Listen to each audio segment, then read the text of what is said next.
Hi friends, welcome to the KDA Tamilstar family. Friends, நம்ம வந்து இந்த கேரட் பீன்ஸ் முட்டை சார்ந்து செஞ்சு காட்ட போகிறேன். நான் வந்து வானல் எண்ணெய் ஊற்றி கடுகு போட்டு வெங்காயம், பச்சை மிளகாய், கருவேப்பிலை போட்டு வதக்கி கேரட் பீன்ஸ் வந்து பொடியாக நறுக்கி நான் வந்து நல்லா போட்டு வதக்கி கொஞ்சம் ஒரு கிளாஸ் அளவு தண்ணி ஊற்றி உப்பு மஞ்சத்தூள் போட்டு நல்லா வதக்கி இது வந்து தண்ணி சுண்டிடுச்சு.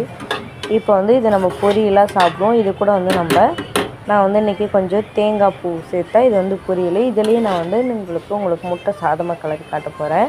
இப்போ வந்து நான் தேங்காய் பூ துருகி வச்சுருக்கேன். இது கூடயே நம்ம வந்து போட்டுக்கலாம்.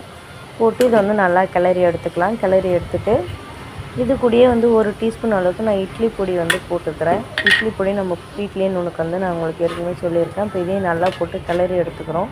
கிளறி எடுத்துக்கிட்டு உங்களுக்கு வேணுன்ற அளவுக்கு பொரியலாக இதை வந்து நீங்கள் எடுத்து வச்சுட்டு இதில் ஒரு முட்டையை உடச்சி ஊற்றி நல்லா கிளறிட்டு இதில் சாதம் போட்டு கிளறி ஊற்றிட்டிங்கன்னா கேரட் பீன்ஸ் முட்டை சாதம் ரெடி. இது வந்து உங்கள் குழந்தைங்களுக்கு ட்ரை பண்ணி பாருங்கள், சூப்பராக இருக்கும். ஓகே.